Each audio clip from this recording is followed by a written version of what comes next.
3 लाख तो सीधा इनको देना है, नौकरी देनी, सरकारी नौकरी है एसटीईटी की, वो तो नौकरी सीधा देंगे ना, परिवार चलेगा। रोजगार तो 19 लाख आप क्या रोजगार देंगे, नहीं देंगे क्या मालूम। कहते हैं ना कि गौदान करो तो गाय कम होती है, कन्यादान करो तो घर में बहन बेटी है कम होती है, रक्तदान करो तो कुछ दिन के लिए रक्त कम होता है, लेकिन शिक्षा दान ऐसा दान है जितना करो उतना बढ़ता है। सांसद और कांग्रेस के वरिष्ठ नेता कीर्ति आजाद इस वक्त हमारे साथ बातचीत करने के लिए खुद मौजूद हैं। सर, आपने फेसबुक पर शेयर भी किया था वीडियो जिस तरह से बिहार पुलिस पीट रही थी एसटीईटी अभ्यर्थियों को, क्या आपको लग रहा है कि बिहार पुलिस ने सही किया और एसटीईटी अभ्यर्थी गलत हैं? प्रदर्शन करना तो हम सबों का अधिकार है और संविधान में भी ये अधिकार हमें दिए गए हैं, और यदि आप कोई भी शांतिपूर्ण इस प्रकार के धरना कर रहे हैं या प्रदर्शन कर रहे हैं तो ऐसे में पुलिस की बर्बरता नहीं होनी चाहिए और प्रशासन को भी इस पर ध्यान रखना चाहिए, क्योंकि जो एसटीईटी के अभ्यर्थी हैं वो लोग बहुत सालों से मांग उनकी चल रही है। ये नौकरियां बहुत लंबी पड़ी हुई हैं, 3 लाख लोग स्थान जो है रिक्त पड़े हुए हैं नौकरियों के लिए। तो इन सभी को देखते हुए होता है लोगों के मन में, क्योंकि समय भी गुजर रहा है, उम्र भी हो रही है, लोगों के परिवार भी हैं, बैठे हुए हैं, प्रतीक्षा कर रहे हैं, तो जो बर्बरता की है पुलिस ने वह उचित नहीं है। मैं उसकी पूरी तरीके से घोर निंदा करता हूँ। 2019 में रिजल्ट आया था, अभी तक ज्वाइनिंग नहीं हो पाया उन लोगों की, वो लोग लगातार मांग कर रहे हैं और मुख्यमंत्री नीतीश कुमार कुछ बोल नहीं रहे, शिक्षा मंत्री की तरफ सिर्फ और सिर्फ आश्वासन मिल रहा है। तो वो आश्वासन के सिवा और मिला क्या है? देखिए ना, चुनाव से पहले हमारे यूपीए ने कहा था कि हम 10 लाख नौकरियां देंगे, और नीतीश कुमार जी ने कहा था कि हम 19 लाख लोगों को रोजगार देंगे। रोजगार इंसान कमाता है, नौकरी लोगों की लगती है। रोजगार मतलब क्या हुआ? जो पकौड़े तलने वाली बात होती थी, आपको ध्यान होगा, वो रोजगार हुआ कि आपने रोजगार किया, पकौड़े तल रहे हैं। अगर मान लीजिए सभी लोग पकौड़े तलने लगे तो आदमी कैसे उसकी बिक्री होगी? तो आज जो परिस्थिति बनी हुई है वह केवल लोगों को बरगलाया जाता है, इसके अलावा और कुछ नहीं किया जाता। आपने जो 15 सालों से आप जो मुख्यमंत्री रहे, आपने जो वादे किए थे, वादे रहे नहीं। ऐसी परिस्थिति में आपको जवाब तो देना पड़ेगा ना कि जिन लोगों का हक है, जो परीक्षाएं पास कर चुके हैं, उनको नौकरी मिलनी चाहिए कि नहीं मिलनी चाहिए? यह तो प्रश्न बड़ा सीधा सा है। मतलब जो इन्होंने अपना घोषणा पत्र में घोषणा किया था कि 19 लाख लोगों को रोजगार देंगे, वो अभी तक किसी को दिया नहीं है। जो लोग मांग रहे हैं, जो परीक्षा दिए हैं, पास आउट है, उन लोगों पर लाठीचार्ज हो रहा है।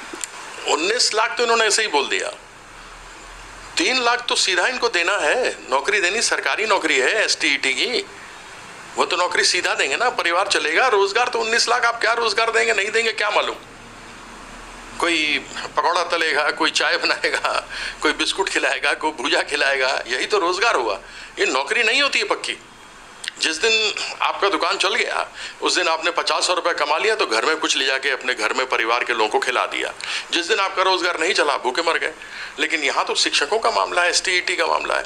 यह तो जितना बच्चा ज्ञान, कहते हैं ना कि गौदान करो तो गाय कम होती है, कन्यादान करो तो घर में बहन बेटी है कम होती है, रक्तदान करो तो कुछ दिन के लिए रक्त कम होता है, लेकिन शिक्षा दान ऐसा दान है जितना करो उतना बढ़ता है और उसकी आवश्यकता है। आज आप देखिए, एक ज़माना था जब बिहार के एक से एक टॉप यूपीएससी में क्वालिफाई करते थे, आईएएस, आईपीएस, आईएफएस होते थे, रेलवे में जाते थे, अलाइड सर्विसेज में जाते थे। आज वो कितना गिर चुका है? उसका कारण क्या है? कारण ये है कि वहाँ पर शिक्षा नहीं है। जिस प्रकार से परिस्थिति बनाई हुई है, क्या कहा जाए उसके बारे में, जिसके बारे में कहा जाता है कि विक्रमशिला जैसी जगह जहाँ पर थी, नालंदा जैसे बड़े बड़े उस काल में, आदिकाल में जब इतने बड़े बड़े विश्वविद्यालय थे, आज परिस्थिति देख लीजिए क्या है। एक से एक बड़े विद्वान पैदा हुए, आज परिस्थिति क्या है? तो बिहार में आज शिक्षा चौपट हो गई है।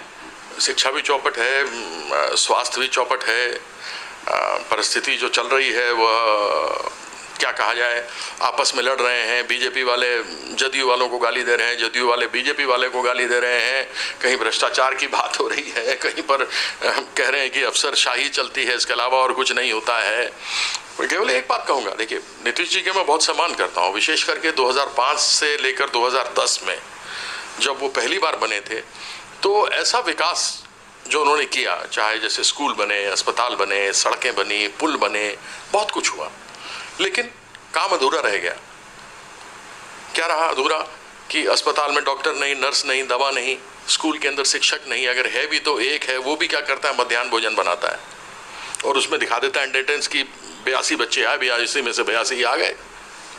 क्यों? क्योंकि मध्याह्न भोजन किया, बच्चों ने चले गए। वहाँ से पढ़ाएगा कौन?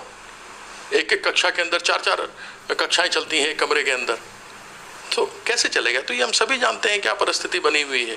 सड़कें जर्जर हो गई, जो तब की बनी थी सब टूट गई हैं, हालत बुरा है।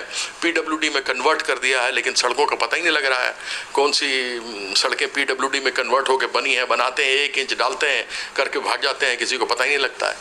तो बहुत सारी चीज़ें, बहेड़ा बहेड़ी पथ आप दरभंगा में देख लीजिए, कितने सालों से चल रहा है, चले जा रहा है, कुछ नहीं हो रहा वहाँ का।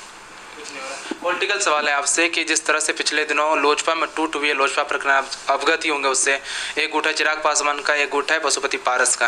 क्या आपको लग रहा है कि लोक जनशक्ति पार्टी को दो फाड़ करने में नीतीश कुमार के हाथ है? उनका हाथ हो या ना हो, हर एक राजनीतिक पार्टी चाहती है कि दूसरे को कमज़ोर करें, लेकिन एक चीज़ पशुपति पारस जी को भी सोचना चाहिए था। देखिए, अगर आज लोक जनशक्ति पार्टी है तो उसके कौन थे कर्ता धर्ता, बनाने वाले कौन थे, जन्मदाता कौन थे? स्वर्गीय रामविलास पासवान जी थे। उनसे मेरा व्यक्तिगत संबंध था, बड़े अच्छे व्यक्ति थे। उन्होंने अपने बेटे को अपना उत्तरदायी वो बनाया था, उत्तराधिकारी बनाया था। ऐसे में कम से कम चाचा जी को सोचना चाहिए था कि बेटे के पीठ में छुरा भोंकना उचित नहीं था। कम से कम बैठा लेते, बैठ करके बात करते। जिस प्रकार से उन्होंने किया उचित नहीं है। और मैं समझता हूँ कि चिराग पासवान एक नौजवान लड़का है, अच्छा है, उसका भविष्य बढ़िया है। मेरी संवेदना, मेरे सोच ज़रूर उसके लिए होती है। चिराग पासवान कैपेबल हैं बिहार में राजनीति करने के लिए, और लोक जनशक्ति पार्टी के उत्तराधिकारी वही होंगे?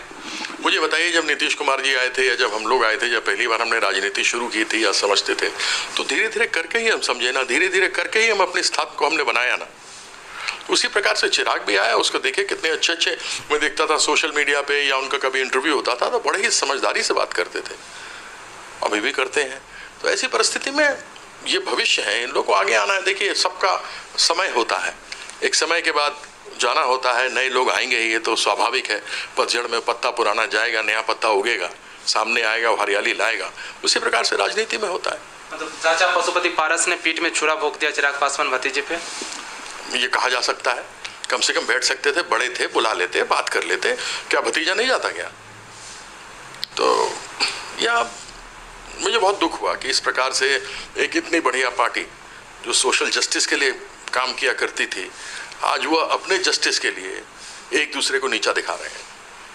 क्या लोग कह रहे हैं, पॉलिटिकल गलियारों में ये खबर चल रही है कि 2020 के बिहार विधानसभा चुनाव में चिराग पासवान ने नीतीश कुमार को नुकसान पहुंचाया था, बिहार में तीसरे नंबर की पार्टी बना दिया, उससे बदला ले रहे हैं नीतीश कुमार। कौन किसको बदला? देखिए, अगर नीतीश कुमार इतने ताकतवर हैं और ये लोग कह रहे हैं कि चिराग पासवान बच्चा है, तो अगर एक बच्चे ने ये हाल कर दी नीतीश कुमार जी को, तो उनके लिए तो खतरे की घंटी है ना। कि सामाजिक न्याय की जो बात करते हैं वो न्याय आप नहीं दे पाए, तभी आपके उतने पार्टी में उतनी सीट्स नहीं आ सकी। तो उससे समझना चाहिए इनको। और उन्होंने किया कि नहीं किया, मैं फालतू का टिप्पणी नहीं करूंगा कि उन्होंने इस बात में उन्होंने इसको किया है कि नहीं किया है। मेरा केवल इतना कहना है कि इसने दिखाया कि इसमें क्या मुद्दा है। इसने जाकर के कहा भी था इतनी सीट चाहिए, और तो इतने पुराने लोग रहे हैं साथ में, आपने उनको सीटें नहीं दी, और जो आपने ली वो अब हार गए। और हारने के बाद में खिसियानी बिल्ली खंबा नोचे वाला हिसाब है, आप दोष उसके ऊपर मर रहे हैं। आप दरभंगा के पूर्व सांसद हैं। दरभंगा में पिछले दिनों एक ट्रेन की बॉगी में पार्सल डिब्बे में बम धमाका हुआ, फिर से नाम आ रहा है। दरभंगा को हॉट स्पॉट माना जा रहा है आतंकवाद के लिए। 2008 में जिस तरह से देश भर में बम धमाके हुए थे, उसमें हॉट केंद्र था दरभंगा। क्या आपको लग रहा है कि फिर एक्टिव हो गया है दरभंगा? देखिए, दरभंगा मॉड्यूल तो था, NIA की टीमें भी आई थी, यासीन भटकल भी वहाँ से पकड़ा गया था जो बेंगलोर का था, और वहाँ आकर के एक डॉक्टर बन करके रहा था इंजीनियर। तो नेपाल आ गया था वो। हाँ, वो सारा कुछ हुआ जो हुआ। तो हॉटस्पॉट है, इसमें कोई दो राय नहीं है। और उसके लिए क्या होता है कि आसानी रहती है, दरभंगा से किसी को भागना है तो नेपाल भाग जाते हैं या नेपाल से चले आते हैं। तो ऐसी परिस्थिति में दरभंगा को विशेष रूप से देखना चाहिए। शुरू से हम कहते रहे, यही कारण था कि हमको Y+ सिक्योरिटी मिली हुई थी, और वो Y+ सिक्योरिटी है क्योंकि हम घूमते थे। सबको मालूम, दरभंगा घूमे 3-3 बार तो आदमी सांसद नहीं बनता है। पहली बार नाम से बनेगा, दूसरी बार और तीसरी बार तो काम से ही बनेगा।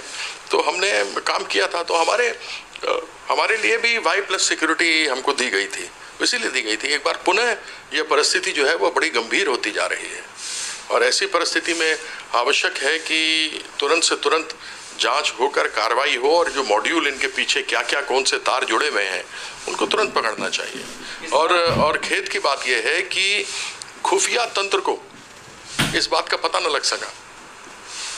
जिस प्रकार से पंजाब सरकार ने, मैं आपको उसका उदाहरण देता हूं कि एकदम से पता नहीं क्या हो गया कि आतंकवादी घटनाएं चालू हो गई हैं। क्या ये यूपी इलेक्शन से मिली हुई बातें हैं क्या? क्योंकि जब कभी भी ऐसे इलेक्शन होते हैं तो ये सारी बातें आनी शुरू होती हैं। लेकिन खैर छोड़िए, इसमें राजनीति वाली बात नहीं है। पंजाब सरकार ने फरवरी में बोल दिया था कि इस प्रकार से ड्रोन के जो है वो हमले हो सकते हैं, चिट्ठी लिख करके भेजी प्रधानमंत्री को, और उसके बाद क्यों नहीं कार्रवाई की गई, ये मेरे समझ से बाहर है। ये समझ सकते हैं कि इस्लामाबाद में जो भारतीय दूतावास है वहाँ पर भी ड्रोन देखा, क्योंकि वो पाकिस्तान के बीच में है, और वहाँ पर ड्रोन देखा गया तो कोई भी कर सकता है, पाकिस्तानी कोई भी हिंदुस्तान दूतावास या हिंदुस्तानी के ऊपर अटैक कर सकता है। लेकिन आपको जब पहले से पंजाब की सरकार, राज्य सरकार ने बता दिया कि यहाँ पर ड्रोन के हमले हो सकते हैं, उसके बाद क्यों नहीं केंद्र सरकार ने कार्रवाई की? पुलवामा में जो 76 लोग मरे थे, आपको ध्यान होगा, उसकी जानकारी पहले दे दी गई थी, लेकिन उसके बारे में कभी किसी प्रेस ने दिया नहीं। वो तब इंटेलिजेंस ने बता दिया था कि इस रूट के ऊपर हमला हो सकता है। तो यह भी बात हुई थी कि उनको हवाई जहाज से सब लोगों को भेजा जाए, सड़क के माध्यम से नहीं भेजा जाए। ये सारी चीजें हैं, अब इसके बारे में और क्या बात करें। मतलब सरकार और जांच एजेंसी इग्नोर कर देती है कुछ बातों को। इग्नोर नहीं करना चाहिए ना। क्या कारण है कि इग्नोर किया गया? क्यों 76 वो लोग मरे? किस लिए मरे? तो क्या इसका लोगों ने इसका फायदा उठाने के लिए सब हुआ? उनको, लोगों को उनकी शहादत हुई क्योंकि लोग उसका कोई फायदा उठाना चाहते थे? ये सब चीजें नहीं होनी चाहिए। राजनीति हो तो अच्छी, साफ, बढ़िया होनी चाहिए। जैसे हमने जिंदगी में अपने पिताजी से सीखा, वैसे करने का प्रयास किया। तो क्या इस बार दरभंगा एयरपोर्ट को उड़ाने की साजिश थी दरभंगा में, आप कह सकते हैं?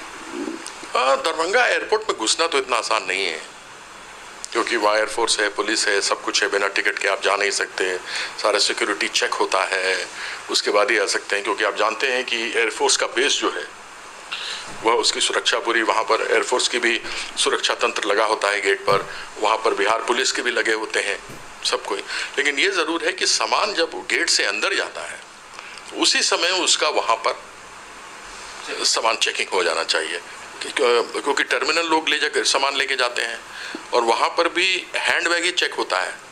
आपके साथ में जो बक्सा जा रहा है वो चेकिंग नहीं होती है। और बिहार पुलिस बढ़िया चेकिंग भी नहीं करती, क्योंकि सीएसएफ की सुरक्षा नहीं है, तो बिहार पुलिस उस तरह से थोड़ा, बिहार समझते हैं बिहार पुलिस किस तरह से चेकिंग वगैरह। बिहार पुलिस के बारे में जितना कम कहा जाए उतना अच्छा है। उतना अच्छा है। तो क्या एक आखिरी सवाल है कि दरभंगा में मुसलमानों की संख्या ज़्यादा है, क्या आपको लग रहा है कि दरभंगा के मुसलमान आतंकवाद विरोधी दस्ता को सपोर्ट करते हैं?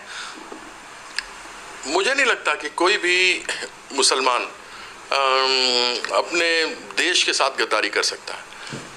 बहुत सारे हिंदू हैं जो गद्दारी करते हैं, जो 2.5 करोड़ की 2 करोड़ की ज़मीन 18.5 लाख में बेचते हैं, राम नाम करते हैं, मुंह में राम, बगल में छुरी रखते हैं, राम नाम की लूट मची है, लूट सके तो लूट, वो लोग चोरी करते हैं। तो हिंदुओं में भी हैं, तो कुछ मुसलमानों में भी हैं। कोई ऐसा तो नहीं है कि केवल मुसलमानों में ही हैं, हिंदुओं में भी हैं। जो कट्टर हिंदू हैं वह भी वही करते हैं। उसके बावजूद आप देख लीजिए, राम भगवान की आस्था अरबों की है, अरबों लोगों की है, हम सब उसमें है। मैंने भी योगदान किया है कि राम मंदिर बढ़िया सुंदर बने। लेकिन एक मेयर जो एक पार्टी से संबंध रखता है, आपने चंदा दिया था? जी हाँ, मैंने दिया, और उसके बाद वह कह रहे हैं जो चंदा दे वही हिसाब मांग सकते हैं। उसके बाद मुझे नहीं चाहिए हिसाब, मुझे सच्चाई और सफाई चाहिए। मैं ये जानना चाहता हूँ, वहाँ के मेयर ने जाके सौदा किया, 2 करोड़ में ज़मीन खरीदी और 15 मिनट में 18.5 करोड़ में बेच दी। तुम राम राम राम राम राम करते हो और तुम उसमें पैसा कमा रहे हो, और एक जगह